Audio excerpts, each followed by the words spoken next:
it's going to start costing more and more and more. And the cost of care has already gone up 87% over the last 20 years. Yeah. It's going to keep going up. It's scary. Tips from Trestle is brought to you by eMenu Choice Point of Sale, Wizox AI, and Clark Pro. Welcome to Tips from Trestle, the Senior Living Food and Hospitality Podcast. This podcast explores the senior living industry with a unique focus on food, hospitality, and the community experience. I'm your host, Aaron Fish. My goal for this podcast: educate, inform, and inspire leaders in senior living. How? By bringing the resident and customer experience to the front of mind in our industry. We should bring the passionate spirit of food and hospitality to everything that we do and everyone we serve each and every day. So what are we waiting for? Let's get to it. Welcome to today's episode of Tips from Trestle. Joining me today is Isabelle Guarino. Isabelle is a two-time best-selling author named one of the top influencers in senior housing.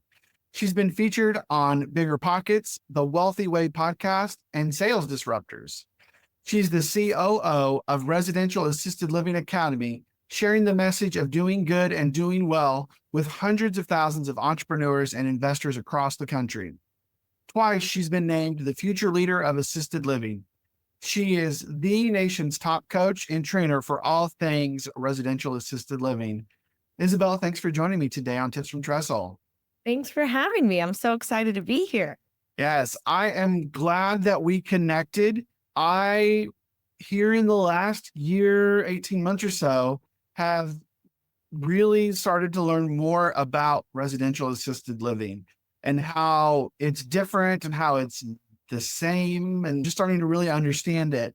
And so when we connected, I thought this is the perfect opportunity to have my listeners learn more about it and what we do around food, hospitality, resident engagement, how it's the same, how it's different, and what kind of opportunities are there. So let's start with, though, how is residential assisted living different from, say, a nursing home or the big box community, as you kind of framed them? Yeah. The biggest, difference is that it's zoned residential. So it's literally a single family home, usually large, usually upscale, still has private bedrooms and bathrooms for each resident. But next door neighbors is mom, dad, two kids, and a dog. It's literally in a regular single family neighborhood. So you may not suspect that it is an assisted living home because there's usually no big sign. There's nothing to really indicate that it's anything different than a home. So physically, it looks different. It doesn't look like a commercial building and big signage, and you know what it is when you're going by. And then also the care ratios. We talked about this offline, how in the larger communities, there's typically a lot more seniors. And so they'll play with that volume and say, maybe we're going to have 10-1 or 30-1 or whatever it is to make those ratios work for them and for what numbers they can have in their homes. In our homes, typically you're having somewhere between 6 to 16 residents in the home. Depending on your area, you're allowed to be licensed for a different number based on your state or your county rules or regulations, and then square footage and, what's allowed in the home. So with those ratios, we typically like to see a 4-1 ratio or 5-1 at the max. So it's a lot more individualized care. It's not that full-blown one-on-one, but it's kind of that in-between from a larger big box to one-on-one. The in-between is RAL right there. Yeah, I did a tour probably a month ago of residential assisted living community, and it was a very interesting walkthrough of, I pulled up just like you said, and it was just a house. I almost missed it. Right. But it was like a 3,000 or 4,000 square foot ranch style home. It had 8 units in it, but when I walked in, it still had a little bit of, I'm walking into this big open space like you might into a more traditional senior living, but immediately you're in the middle of it, right? Like there's the living space and the dining room and the kitchen, and activity is just happening And so it was an interesting take for me to see it and see how different, but how that you're still doing the good of senior living. And the ratios were really what blew me away. Yeah. It is true. It's like when you walk into your friend's home. You go visit your friend and you're right there in the kitchen. You're right there in the living room. There's no waiting room. There's no like, boundaries between those things. And that could be maybe a pro for the larger communities of, there is kind of space and there's different rooms for different activities and things. We don't have that. Activities Right. are happening in the living room just like they might with your own family. That's where the games are played. That's where activities are being had. So it is different and there's pros and cons to all of it. Yeah, I think about like the market and how every day it seems like we see a report or an article about we're not going to have enough units. We're not going to be there. How do we figure this out? And people are asking those questions. And then I walk into the space and I go, well, this is probably one really good way to maybe look at solving this, right? Especially for those seniors who are hesitant to move into those bigger like communities. They want to stay in their home, but they know that maybe they can't. And so, what's the in between? The residential assisted living for me kind of gave off that vibe of, oh, this might be the right solution for a lot of people. 100%. And, you know, obviously the baby boomers are going to start coming into this market. They slowly are now, and we're going to see the silver tsunami start hitting the shore in the next 5 years. But that's also who holds most of the real estate in our country today. So when they move into assisted living, now that home is sitting empty. This is an opportunity to use those larger homes in suburban areas that maybe the kids say, I don't want to live in that community. I don't want to live there. Well, this could be an option on how to revitalize that real estate opportunity because or else, okay, the kids put it up for sale. Well, who wants it? If no Right. one in the younger generations is looking to live in those areas, this could be a way to kind of utilize that. I love that it's a opportunity not just to solve what you might need for your parents, but also maybe to convert it into a business or a revenue stream as well. So I still have a lot to learn. So, but I love kind of the education you've given me so far about all of it. So let's dive in though, right? Because we're talking about the staffing ratios. We're talking about you don't have an army of caregivers. You don't have an army of activity directors and chefs and cooks and all of that. And so when you think about the activities, how do they differ in a residential assisted living or an RAL, as you have taught me is the acronym to use, then maybe a larger senior living community? And how creative do operators in that space have to be? I think that is the exact word that you have to use when you're in that space, creativity, right? Because budgets may be a little bit tighter. So they have activities that range from free volunteer type activities all the way to paid services such as pet therapy, senior yoga, music therapy, different things of that nature. I know, you had a great conversation with Carrie Alberts, who taught us about Tovertoffel and Yeah. different programs like that. So there are some homes that will invest in a larger activities program or system that they can use. But many times these care homes are doing free and volunteered activities.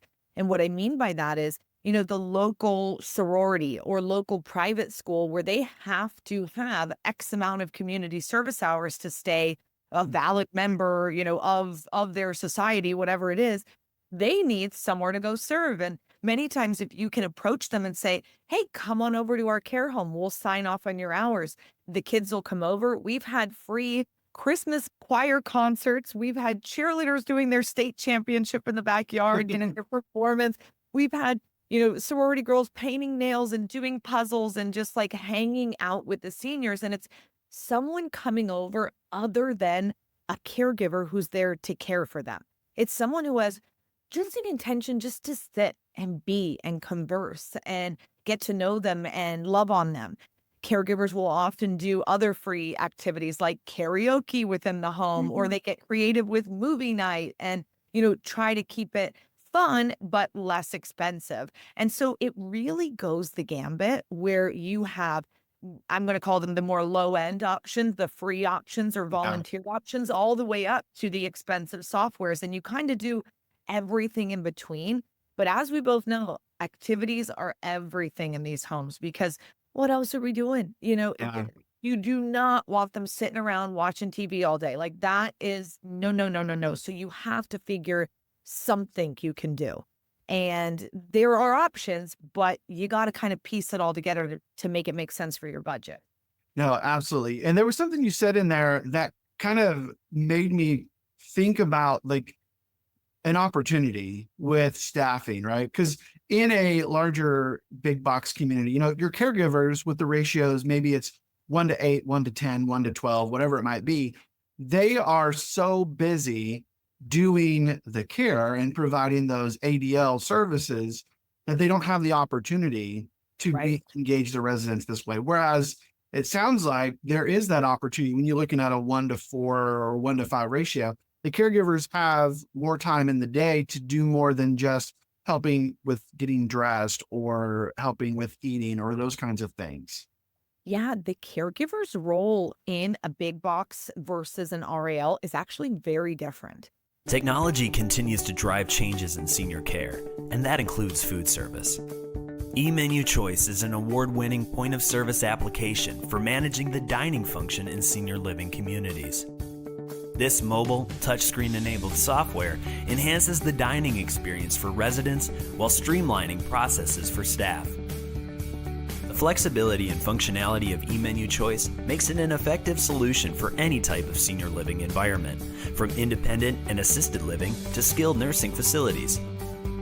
It works for production kitchens or restaurant-style service with options for per meal or a la carte pricing and accommodates a variety of payments, including bill to account, meal credits, and credit cards. Created by a senior care provider with more than a century of experience serving older adults, eMenu Choice eliminates communication barriers between staff and residents while enabling person-centered choices and greater resident satisfaction. eMenu Choice, transforming dining for senior living. Because depending on how high end or not the RAL is, the caregivers in a smaller community, they might be in charge of cooking, cleaning, activities, and caregiving. And in the larger communities, they are not doing that, right? It's Right. just care. There is someone who's doing the cleaning and there's someone who's doing the activities. And so they only have one job over here. Over here, they've got a lot of jobs. So it is exactly that. That's a huge difference for them. And some of them prefer that. When we hire a new caregiver on, we always ask them, what's your ambitions? What do you want to do? What do you want to be? And when they kind of express different things, oh, I really love to cook, or I really love to do this. Great. We're not hiring necessarily an activities director, but I may give that title to one of my caregivers, pay them a couple more dollars an hour, and they get a budget where they get to create the activities calendars, make sure people are showing up, make sure things are flowing. Now they feel empowered and they have a whole new role. They get paid more and they get to take something on. So definitely it's different for the caregivers in both of those environments. Yeah. One of the things I think about is because you have a more universal type of worker, does the approach of recruiting, hiring, retaining those individuals, I assume there's a difference when you're looking for that person versus a position as a caregiver in another senior living type of operation. What are some of the challenges that operators have to deal with in that regard? We both know that staffing is one of the toughest things in Yeah. this industry, and it's only going to get tougher because it's the number one most in-demand job in our country right now and projected to be for the next 25 years. Yeah. So I mean, unless we get robot caregivers from Elon Musk, like I really foresee a big solution coming. We are always looking for someone who has experience in an RAL, because if you've only ever worked in a Brookdale or a Sunrise or a Atria, you are not used to also doing the cleaning, also doing the cooking. That's not it's a different job. So some of them do come from a larger facility and they love that because now they get to be in control. They're like type A personality where they want to be in control, Yeah.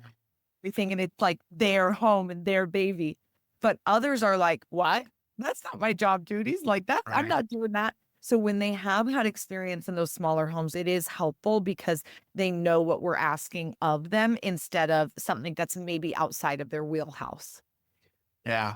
When when you think about some of the things that operator, 'cause you work with, like I said in the intro, hundreds of thousands of operators, right? With Yeah. the academy that you have, when they're looking for those kind of engagement activities, what are a couple of examples of really successful ones that maybe our listeners who are sitting here thinking, well, that sounds great, but it also sounds like a lot of work to find all of that. What examples do you have for them of how they can do that successfully? I'll share an example of one of our students. He did the coolest thing I thought. So his care home has a Facebook page where whenever he meets people, obviously he invites them to like and follow and share along with them. And they do so many activities that they constantly post on there. So they'll do, pumpkin decorating contests, vote on which senior's pumpkin's your favorite and fun stuff like that. But one thing he did that I just loved was he said, he had a lot of gentlemen in his home and he's like, let's do a car show. So he posted and was like, hey, I'm going to have all my seniors out on the front porch. If you have a nice car, drive by this date, this time, this address. We're going to wave to you, honk, and let's do a car show for the seniors. He thought he was going to have like 10 cars. Yeah. 165 cars showed up. What? Wow. Hours of cars, and they were That's waiting. insane. And so completely free, super fun for the seniors. Like they probably got bored after the 50th time.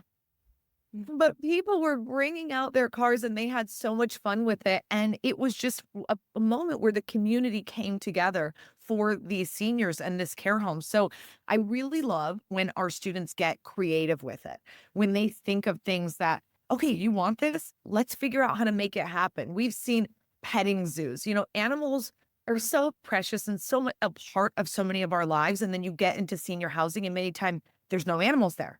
Yeah. And if you had a little dog or a kitty your whole life, like that's a big loss, to now just be without that love and compassion from an animal. So pet therapy is huge. We've done petting zoos. We often have animals who come over to the home and they leave. So the caregivers don't have to take care of them. But I really love community involvement and anything to do with animals or pets. I think it's just so important for humans to have that little love, that little connection with pets. That's such an amazing story. Just to hear that you had 165 cars show up. It makes me remember of my time as an executive director, where in a big box community, we hosted a car show. Yeah. We maybe had 25 cars on our front lawn. It was fun. It was great. Yeah. I thought it was a great turnout, Yeah. but nothing like what you just described. Yeah. That's amazing. Yeah. So I want to talk a little bit about residential assisted living, what you see as like the evolution. How is it going to fit in with the big box? How is it a part of the senior living ecosphere, if you will? And how do you see it evolving, especially as like the silver tsunami is coming, as you mentioned?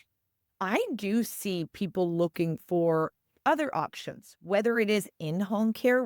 That is booming right now. A lot of people want to stay at home. What they don't realize is it's insanely expensive. Yeah. Most people can't afford it. So I think that the two things people think of, or I guess I'll say three, is they will stay at home and take care of a loved one. That oftentimes doesn't work because nowadays both people have to work in a household many times. No one can quit their job and do that. They may not have their house set up for it. They may not, have that caregiving bone in their body. So that's what people think. And then they say, okay, well, if I can't, let me go find an in-home caregiver. Many can't afford that. And then they think of a big box community. I think RAL is starting to be that now next option where they're saying, isn't there something more? Isn't there something in between? And so it kind of is right there. The big issue I see is that it's difficult to market these homes. The money and power and resources that the larger communities have, it's tough to compete with that. We're never going to win number one on SEO on Google, right? Right. Because they just have the budget and we don't. But when people are looking for alternatives, I do think that they're going to start asking, isn't there something else? That's how we got into it. We toured and toured and toured and we said, there's got to be something else. And then we found RAL. I think placement agents or referral agents are going to start adding to their plethora of choices to give family those options. But I also think it's so senior dependent. Some Mm. seniors, they really need to be in a larger community, and that is a better fit for them. And others do need a smaller option. So it's really dependent on the person, their needs, their wants, their financial situation, location, I mean, availability. There's so many factors that come into it. But I foresee all forms of senior housing booming over the next 25 years. I foresee a lot of issues with finding a bed for your loved one, which we all know when supply and demand isn't met, it's going to start costing more and more and more. And the cost of care has already gone up 87% over the last 20 years. Yeah. It's going to keep going up. It's scary. I, I think some people might see RAL as maybe a cost effective way to do that. But what would you say to that? Is it more cost effective? Does it match? What do the finances of that look like? It's in some markets it matches, and in others it's much less expensive. It's almost never more expensive. I would say the biggest difference or thing to know or ask if you have a loved one moving into assisted living is basically what model are they using? So, from Mm. my understanding, a lot of larger communities, they'll have a base fee and then they add on based on what else you need, right? You need more this, less this, whatever. And that's going to increase or decrease the price from there. With RALs, they typically say, okay, this is the average of what people are paying. We're going to lock you in at this rate for as long as you stay. So it's different models, and some Yeah. larger communities do that, and smaller communities do that. So it's not cut and dry, but I Right. think that's kind of like generically how things are built. And so when you're calling around or asking around, a larger community may say, "Oh, it's 3,500," and then you get the first bill and it's 7,000, and you're like, "What?" Like freaking out, Yeah. because you didn't know that. Oh, they needed this, they needed that. And so you Yeah. need to ask about what pricing model they're using. And I think that really helps determine which is the best financial decision for your family. I love the way you laid that out. It makes so much sense. So I don't want to let you go without asking you to tell us a little bit about the Residential Assisted Living Academy. Yeah. Just explain what you're doing, how you provide support, and how you engage with your clients, customers, your students. We have been training people how to own and operate residential assisted living homes for the last 11 years at the RAL Academy. So we host trainings in Phoenix, Arizona, where we go through step by step, really how to buy the real estate, renovate it, get it licensed, hire your staff, set up things like we're talking about activities and marketing and all that fun stuff, and really be able to run it more passively as a true business owner, not someone living in the home or working in the home. And we also host the Assisted Living Conference, which is the only conference for smaller care home owners and operators. Although a lot of big box owners have been starting to come now, it's an amazing event where we kind of get together with all the who's in the industry. Booths, speakers, sponsors, vendors. Keep Us Snow will be joining us this year. And it's an amazing time to really just gather in an industry that can feel very lonely at times, not just for the seniors, for the caregivers, for the executive directors, for the administrators. It's a tough gig all the way around. And we need community. We need to get together and hear, are you struggling with that? What did you learn from this? What wins have you had? And so building that community has been so important to me. The last decade in this industry is just we need each other and we need to get together. We're not competition with each other. We have to lay down the weapons and be friendly. We got to be Yeah. friendly because we're all here to serve. And that's what it's about at the end of the day. We're here to help the seniors. We're here to serve. So let's be friends. And if Yeah. we can do that together, we can really help the seniors who need this support and assistance. I believe that truly. Yeah, I love that message, right? Because I just, and maybe it's that management company mindset of like, we got to have everybody, we got to fill our buildings, and we got to make sure that we're the best in the market or whatever. That competition is there, but there's going to be so much demand that I don't think the number of people to serve is going to be the problem. I think it's going to be figuring out the best way to serve them, like you Yep. said. So Yep. as we wrap up here, Isabel, how can people connect with you? How can they learn more about RALs, about the Academy, if that's something they're interested in? Or I'd love for you to share your contact information. Yeah, we are on all forms of social media at RAL Academy, Instagram, TikTok, YouTube, LinkedIn, you name it, Facebook, wherever you like to go. And you can go to ral101.com to, learn more about what we do in the residential assisted living space and how maybe we can support you. We've got free books, webinars, phone calls, you name it. Awesome. Well, Isabel, this has been a great conversation. You've opened my eyes to a few things. I'm sure our listeners will have tons more questions. And so thank you so much for joining me today on Tips from Trestle. Thanks for having me. So there it is, everybody. Another one in the books. Thanks again for tuning in. Please follow, like, and subscribe on YouTube, Spotify, Apple, or wherever you get your podcasts. And be sure to follow us on social media at Tips from Trestle. You can also learn more about the work I do by following me on LinkedIn, Twitter, Instagram, and even TikTok. And be sure to check out Trestle Hospitality Concepts at www.trestlehospitalityconcepts.com. I'm your host, Aaron Fish, and this has been another episode of Tips from Trestle.